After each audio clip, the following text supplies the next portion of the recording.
Vous êtes chrétien, avez-vous besoin de délivrance?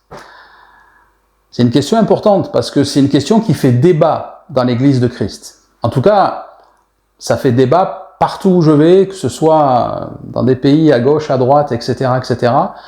J'entends régulièrement des débats sur ce sujet. Est-ce qu'un chrétien a besoin de délivrance? Est-ce qu'un chrétien peut avoir des liens générationnels sur lui, par exemple? Alors, on va planter le décor déjà et bien définir qu'est-ce que je veux dire par chrétien. Okay? Parce que bien souvent aujourd'hui, on entend oui, lui il est chrétien, elle est chrétienne, etc., etc. Et ça veut tout dire et rien dire. Est-ce que tu es chrétien? Oui, je suis chrétien, mais je suis pas vraiment Jésus. Je suis chrétien, mais etc., etc. C'est aussi stupide que de dire je suis pianiste, mais en fait je joue jamais du piano. Ou alors je sais pas moi. Je suis nageur, mais je vais jamais dans l'eau. Donc voilà, des fois on entend des choses un peu stupides comme ça, mais c'est important de remettre les choses dans leur contexte et surtout dans la vérité. Qu'est-ce que c'est un chrétien aujourd'hui? Déjà, vous n'êtes pas chrétien parce que vous avez simplement récité une prière que quelqu'un vous a proposée, etc., etc. Est-ce que ça veut dire que si vous avez récité une prière, vous ne pouvez pas être chrétien? C'est pas ce que je dis. Ce que je dis, c'est que c'est exactement l'opposé. C'est pas forcément parce que vous avez récité une prière que vous êtes forcément né de nouveau. Une prière de repentance, c'est pas magique. C'est pas un truc où on a Merlin l'Enchanteur qui ouvre son livre et je récite la recette et ça y est, tada! Non, c'est pas ça du tout. La nouvelle naissance, c'est une affaire de pensée intérieure. C'est pas une affaire d'expression extérieure, pardon, si je puis dire. Bien sûr, l'expression intérieure, la Bible nous montre qu'elle doit être le reflet de ce que j'ai à l'intérieur, mais il arrive malheureusement que les gens produisent une expression extérieure, c'est-à-dire qu'ils s'expriment avec des mots, mais ça reflète absolument pas ce qu'ils pensent à l'intérieur.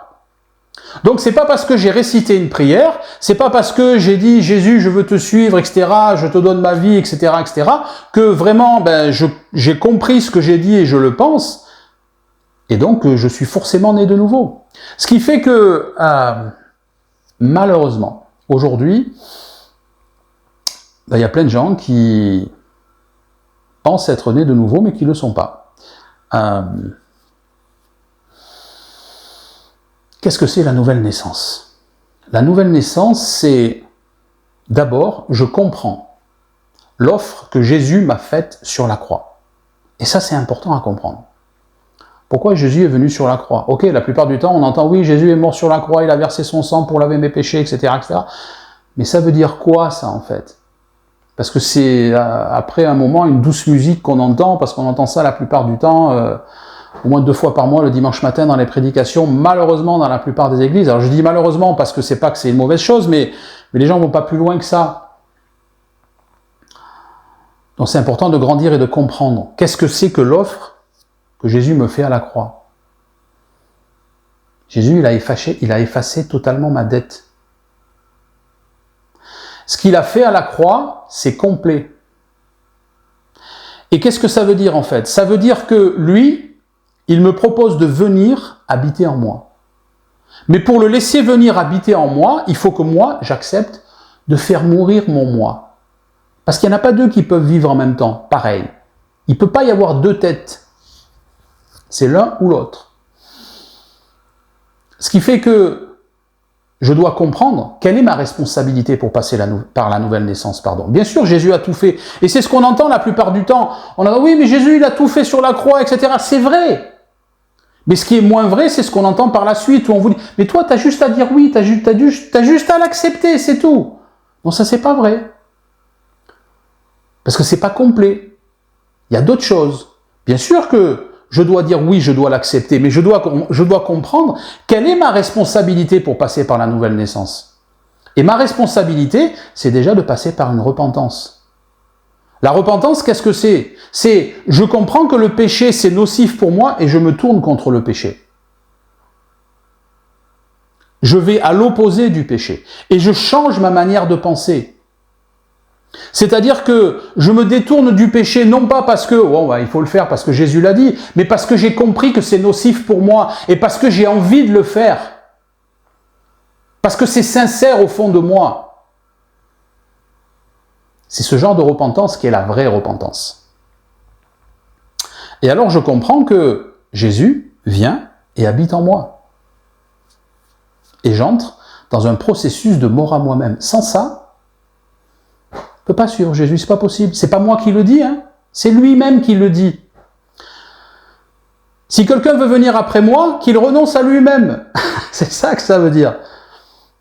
Fais mourir ta chair. Si tu n'as pas décidé de faire mourir ta chair, tu ne peux pas passer par la nouvelle naissance. C'est pas possible. Parce que Jésus ne peut pas venir habiter en moi si moi, je veux toujours tout diriger à 100%. Est-ce que ça veut dire que du jour au lendemain, je dois être complètement mort, parfait, etc. Non, c'est pas ce que je dis. Mais je dois accepter d'entrer dans ce processus et d'y avancer, et ça va me prendre des années, des années, des années pour avancer dans une mort à moi-même complète.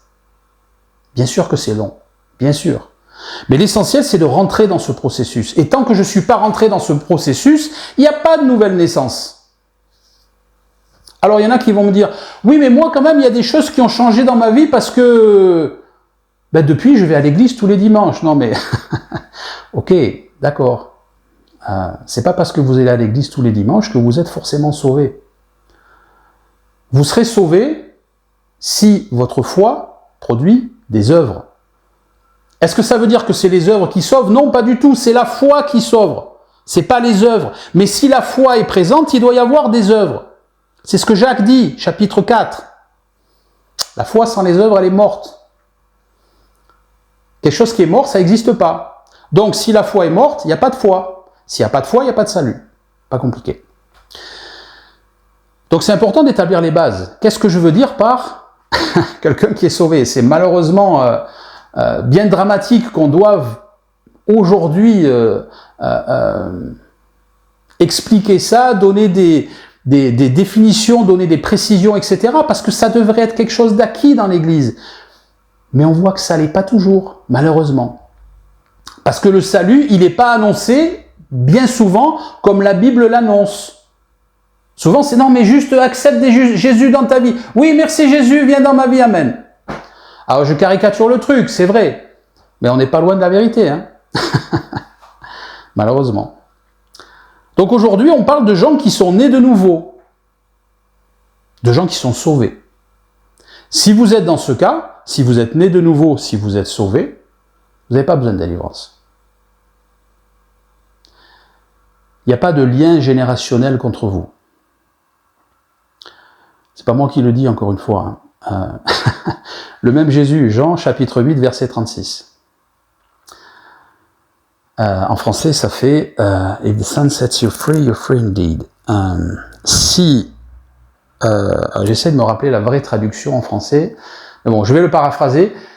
Si le Fils vous rend libre, vous êtes réellement libre. Ça dit quelque chose comme ça en français. Et c'est Jésus qui parle de lui-même. Si le Fils vous rend libre, ça veut dire quoi vous rend libre? Ça veut dire si vous passez vraiment par la nouvelle naissance, alors vous êtes vraiment libre. Jésus, il n'a pas dit vous êtes libre dans tel domaine de sa vie, de votre vie, mais bon là, désolé les gars, mais là, il y aura peut-être besoin de délivrance. Hein. Là, je veux bien, mais les liens générationnels, désolé, c'est pas compris dans le salut. Hein. Il va falloir appeler des gens pour prier pour vous, etc. Ouais, des fois, il vaut mieux se taire plutôt que dire des choses qu'on va regretter plus tard. Mais enfin bon, vous n'avez pas besoin de délivrance. Si vous êtes vraiment né de nouveau, vous n'avez pas besoin de délivrance. Satan, la plupart du temps, il utilise la même stratégie. Pas qu'il est à court d'idées ou quoi que ce soit, mais il n'a pas le choix. Pourquoi? Parce qu'il est vaincu. Si vous devez vous battre contre un ennemi, une armée par exemple, si une armée doit se battre contre une autre armée, elle a deux options. Option numéro 1, c'est je vais me battre et je vais affronter et on va aller au corps à corps, etc., etc. Alors je parle de la manière dont dont les guerres, malheureusement, se passaient au temps de la Bible. Il n'y avait pas les chars, les mitraillettes, les drones, etc., etc. Donc, première option, on y va, confrontation corps à corps. Deuxième option, et on voit que ça a été utilisé dans la Bible parfois aussi, notamment dans l'Ancien Testament, où je vais démoraliser mon ennemi. Je vais lui faire croire que je suis plus fort que lui, pour mettre son moral à plat. Et si je mets son moral à plat, c'est facile, c'est une autoroute pour moi. Dieu a utilisé ça parfois, hein, quand les Hébreux devaient aller se battre contre d'autres peuplades, par exemple. Facile. Et c'est ça que Satan utilise. Et c'est ça qui est important à comprendre. Donc pour vous, aujourd'hui, dans cet enseignement, qu'est-ce que c'est qui est important à comprendre? C'est de connaître la vérité. De savoir que si vous pensez avoir besoin de délivrance alors que vous êtes né de nouveau, vous avez été trompé. Vous avez cru des mensonges. Alors, certains vont me dire, oui, ok Franck, t'es bien gentil, mais moi, je suis désolé, mais dans ma vie, j'ai des manifestations. Je vois que j'ai besoin de délivrance. Parce que je vois que Satan agit dans ma vie, etc., etc. Je vois que j'ai des liens générationnels de mon arrière, grand-père ou grand-mère, ou peu importe, j'en sais rien. Ça fait aussi partie de la supercherie démoniaque. Pourquoi? Parce que quand j'ai une pensée que j'accepte en moi, et que je considère comme vraie, je vais agir sur cette pensée. L'humain est fait comme ça, c'est pas compliqué. Si je crois quelque chose, et si je considère que c'est vrai, je vais agir sur cette même chose. Bien souvent sans m'en apercevoir, mais c'est comme ça. Parce que l'humain, il est cohérent avec lui-même. Si je pense que quelque chose est vrai, je vais manifester des attitudes, je vais manifester des paroles, etc., etc., etc. Et c'est comme ça que Satan vous trompe. Alors aujourd'hui, je vous donne la vérité pour plus que vous soyez trompés. Ça me rappelle une histoire que vous m'avez déjà entendu dire où, lorsque j'étais encore en France, je me souviens d'un chrétien, il était persuadé qu'il était possédé d'un démon. Pourtant, je le connaissais très bien, né de nouveau, parlait en langue, baptisé du Saint-Esprit, etc., etc., etc. Et un jour, il a cru des mensonges, il n'était pas assez enseigné, il connaissait pas la vérité à 100%, et il s'est fait avoir. Et il a cru un mensonge que Satan a inséré dans sa pensée. Et il n'a pas pris longtemps pour que cette personne commence à agir sur ce mensonge qu'il croyait comme vérité. Ce qui fait que, moi je le voyais quand c'est arrivé 2 ou 3 fois, à la fin d'une réunion, dans l'église locale, il s'est avancé pour qu'on prie pour lui, et quand il y avait un ancien, ou peu importe, le pasteur qui priait pour lui, il se jetait par terre, il roulait, il hurlait, avec des cris rauques, etc. Il y avait de la bave qui coulait sur le côté, etc., etc. Et alors, bien sûr, les anciens, les pasteurs de cette église où j'étais à l'époque, n'étaient pas bien enseignés là-dessus, donc ils pensaient que cette personne était vraiment possédée d'un démon. Parce qu'ils pensaient qu'un chrétien pouvait être possédé d'un démon. Donc qu'est-ce qu'il faisait? Il priait pour lui. Et ça durait 20-30 minutes. Sors au nom de Jésus, démon, je t'ordonne de sortir au nom de Jésus. Mais comme il n'y avait pas de démon, il n'y avait rien à sortir. Hein. Ce qui fait que ça arrivait régulièrement. et le même pattern se répétait à chaque fois. Et au bout d'un moment, il se calmait, il se réveillait, il se relevait, pas se réveiller.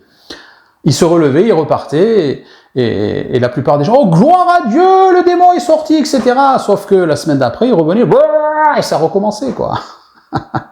Donc là, ceux qui ont dit gloire à Dieu, etc., on les entendait beaucoup moins.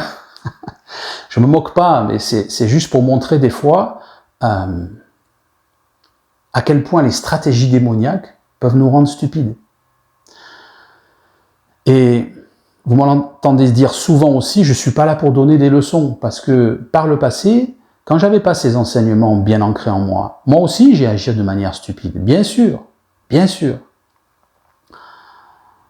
Donc cette personne, le jour où elle a compris qu'elle a été trompée par Satan, qu'elle a été trompée par des pensées démoniaques, ces manifestations, elles ont cessé. Et ça a été fini. Ça a été fini. Personne n'a prié pour cette personne.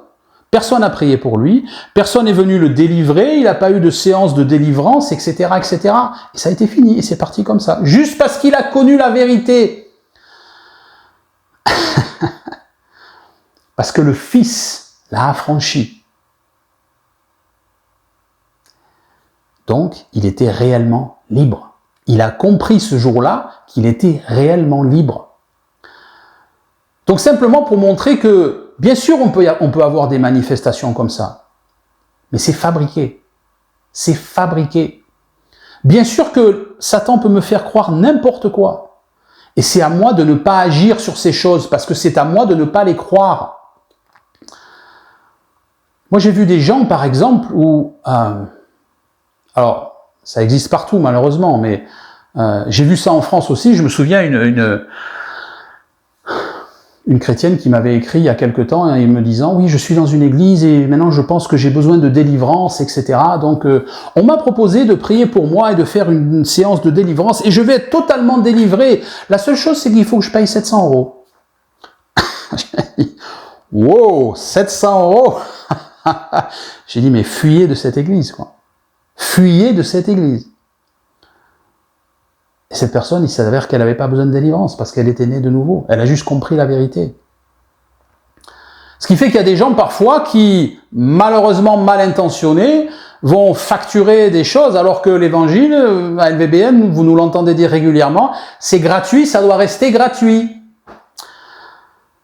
Il n'est pas question de payer quoi que ce soit. Il n'est pas question non plus d'aller dans des sessions de délivrance, etc. Ça sert à rien.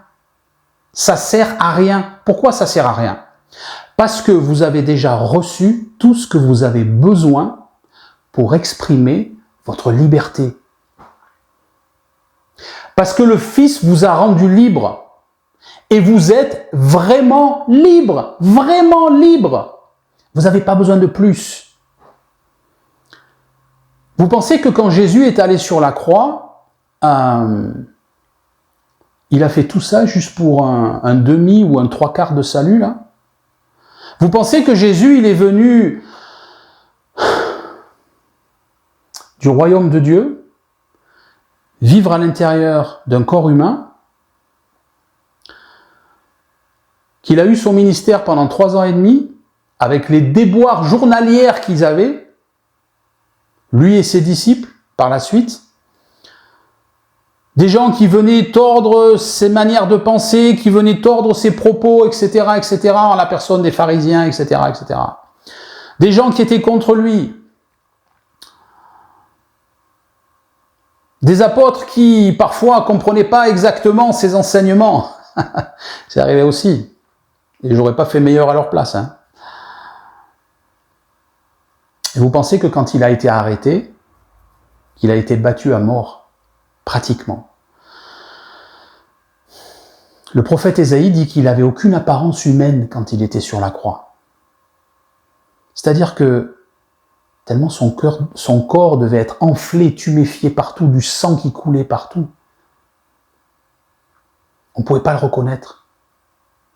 On ne pouvait même pas savoir si c'était un homme ou une femme.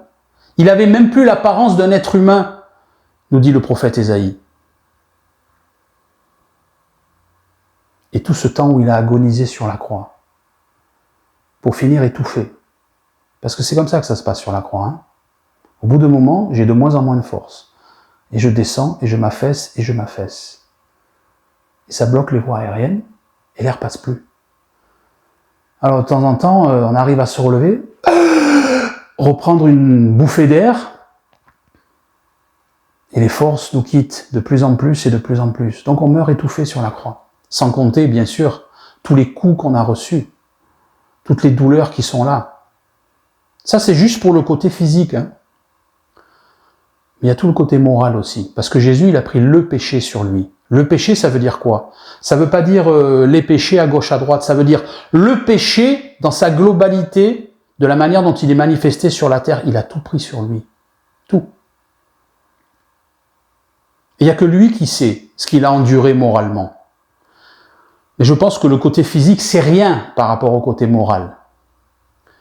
Et vous pensez que Jésus a enduré tout ça Pour un moitié ou un trois quarts de salut? Pour ah ben non, t'es sauvé, t'as la vie éternelle. Oui, pas de problème, tu es sauvé. Tu es en bonne santé, tu reçois la provision, tu es en sécurité et tu as la vie éternelle. Pas de problème. Mais bon, s'il y a des liens générationnels, ou bon, peut-être tu auras besoin de délivrance, là, désolé, mais c'est pas compris. Hein. Non, mais vous croyez sincèrement que quand Jésus a dit « tout est accompli », tout, vous savez ce que ça veut dire tout? Dans l'original, ça veut dire tout. Ça veut dire zéro exception.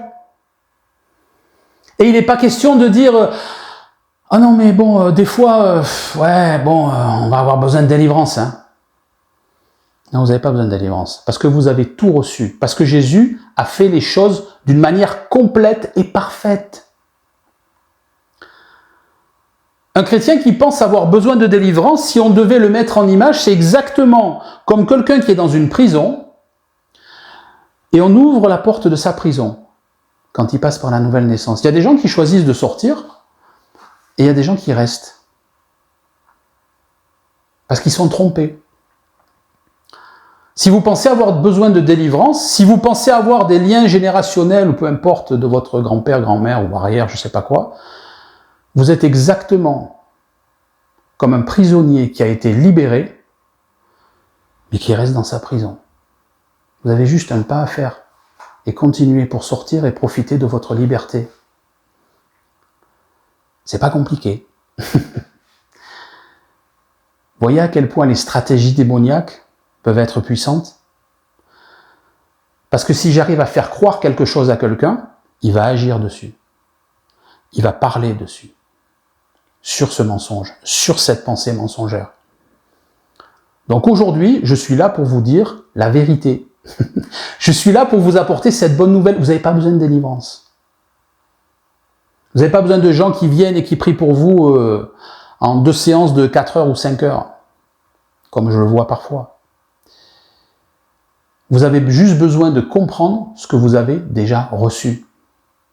Jésus a dit, « Je vous ai donné autorité pour marcher sur la puissance de l'ennemi. » Je marche sur la puissance de l'ennemi. Si je marche sur la puissance de l'ennemi, elle m'est totalement soumise. Et encore une fois, vous avez besoin de personne pour prier pour vous. Est-ce que je suis en train de dire que vous devez vous débrouiller tout seul et pas appeler quelqu'un? Si vous voulez appeler quelqu'un pour prier pour vous, dans ce processus que je vous donne aujourd'hui, faites-le, ok. Mais c'est à vous de le faire. La personne, elle sera à côté de vous simplement pour être en agrément dans la prière avec vous, c'est tout, mais elle ne va pas prier pour vous. Hein. Personne ne peut le faire le job à votre place. Personne ne peut faire le job à votre place. Et c'est ça toute la stratégie démoniaque. Satan vous fait croire que vous avez besoin des autres, alors que c'est vous qui devez agir. Vous comprenez maintenant? C'est vous qui devez agir. Vous devez être autonome en Jésus-Christ, comme je dis souvent. Si vous n'êtes pas familier avec votre autorité spirituelle, allez sur notre site internet français LVBN. Il y a des études bibliques gratuites à télécharger. Il y en a une qui s'appelle « Je prends et j'utilise mon autorité ». Téléchargez-la, lisez-la plusieurs fois. Quand vous êtes familier, considérez que vous serez familier avec votre autorité en Jésus-Christ, utilisez-la. Et vous allez dire quelque chose comme « Merci Jésus, parce que tu m'as montré la vérité. Satan, c'est terminé. Aujourd'hui, c'est terminé. Les mensonges, je ne les crois plus. Je suis réellement libre parce que Jésus m'a affranchi. Et tu peux rien me dire d'autre parce que c'est du mensonge. Aujourd'hui, je prends ma liberté. Je décide d'entrer dans ma liberté au nom de Jésus. Il n'y a aucun lien générationnel contre moi. Je n'ai pas besoin de délivrance parce que je suis libre. Je suis réellement et vraiment libre au nom de Jésus-Christ. Vous pouvez dire quelque chose comme ça, c'est juste un exemple, mais il faut le dire avec vos mots. Ça vous donne juste un exemple. Et il suffit de pas plus que ça. Est-ce que ça veut dire que si je fais quelque chose comme ça, peut-être 3-4 jours après, une semaine après, je vais pas avoir une autre manifestation, ou je vais pas me laisser avoir à parler en disant « Ah ouais, mais j'ai besoin de délivrance ». Oui, ça peut arriver. Pourquoi ça peut arriver? Parce que si vous avez cru un mensonge pendant des années et des années, ou pendant des mois et des mois, profondément, ça dépend des gens. Certaines personnes vont prier une fois, ça y est, c'est terminé, elles ont compris, c'est imprimé, c'est ancré en elles, et c'est fini, elles n'y reviennent plus. D'autres personnalités, d'autres personnes auront besoin d'y revenir plusieurs fois. Ce qui fait que parfois, on peut avoir des gens qui ont des manières de penser plus ou moins enracinées ou plus ou moins faibles, par exemple. On est tous différents. Et il n'y a pas de problème avec ça. Jésus a tout prévu. Si ça vous arrive plusieurs jours, plusieurs semaines plus tard, ah oui, mais finalement, j'ai besoin de délivrance parce que voilà, je sens qu'il y a une oppression sur moi, etc., etc. Dès qu'il y a ça, c'est exactement le même système que je vous donnais dans un enseignement précédent il y a quelques semaines pour chasser les mauvaises pensées. On a un enseignement rapide sur LVBN aussi. Si vous vous en souvenez pas, vous pouvez aller sur le site de LVBN, cliquer sur enseignement rapide. Il y a un enseignement rapide qui vous montre comment chasser les mauvaises pensées. Comment je fais pour la chasser? Je proclame la vérité. Tout simplement. Si une pensée vient en moi, ou si je sens une oppression quelques semaines, quelques mois plus tard, ou une manifestation quelconque, merci Jésus, parce que tu m'as rendu libre, alléluia, parce que tu m'as affranchi, parce que tu m'as pas donné un demi-salut sur la croix, mais un salut complet et puissant. Merci pour la liberté, merci parce que je suis libre au nom de Jésus-Christ. Amen. Ça, encore une fois, c'est mon exemple, mais faites-le avec vos mots. Faites-le autant de fois que c'est nécessaire. Qu'est-ce qui va se passer quand vous faites ça? Quand je proclame les choses, j'enracine la vérité en moi. Et c'est en enracinant la vérité en moi que je déracine les mensonges. C'est pas compliqué.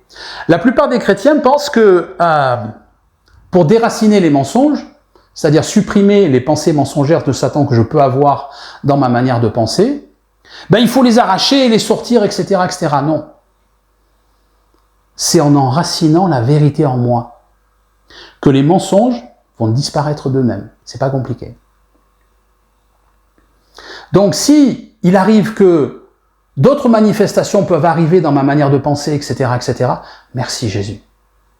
Merci Jésus. Parce que tout ce que tu as fait à la croix, c'est pas pour rien. Parce que je suis déjà délivré. Parce que je suis pas prisonnier de quoi que ce soit. Parce que je suis réellement libre en toi. Et s'il faut le faire plusieurs fois, il faut le faire plusieurs fois. De manière à ce que cette vérité s'enracine de plus en plus en moi. C'est pas compliqué. C'est pas de la pensée positive. Du tout. C'est ce que la Bible nous enseigne.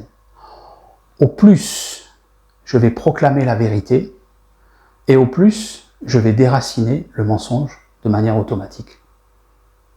Voilà, c'est comme ça que ça fonctionne. Donc c'est comme ça que j'avance. C'est comme ça que je comprends que je suis réellement libre.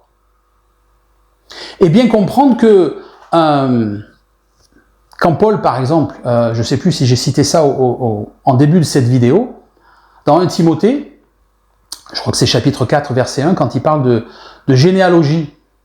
Et il dit, mais finalement, arrêtez de penser à toutes ces généalogies qui en fait sont des fables.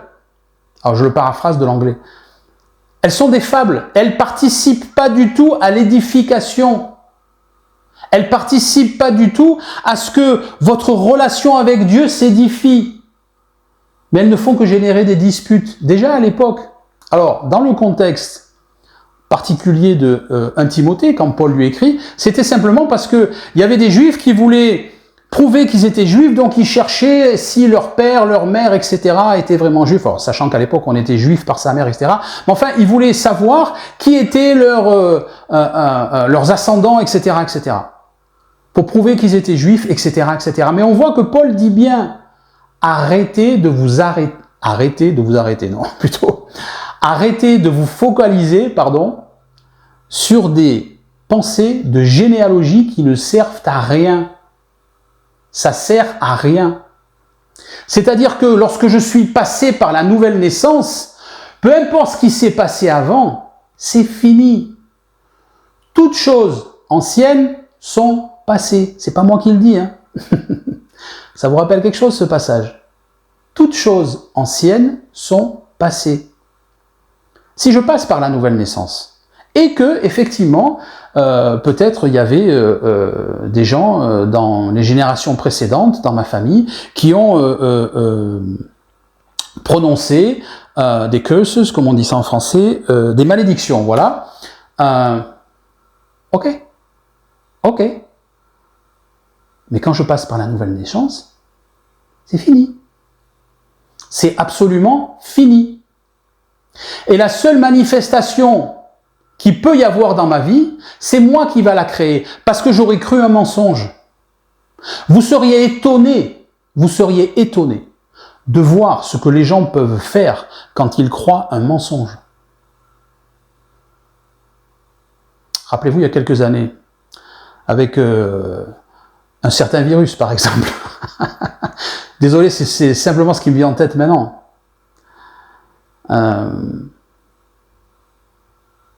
Vous seriez étonné de voir les stupidités que les gens peuvent faire quand ils croient des mensonges.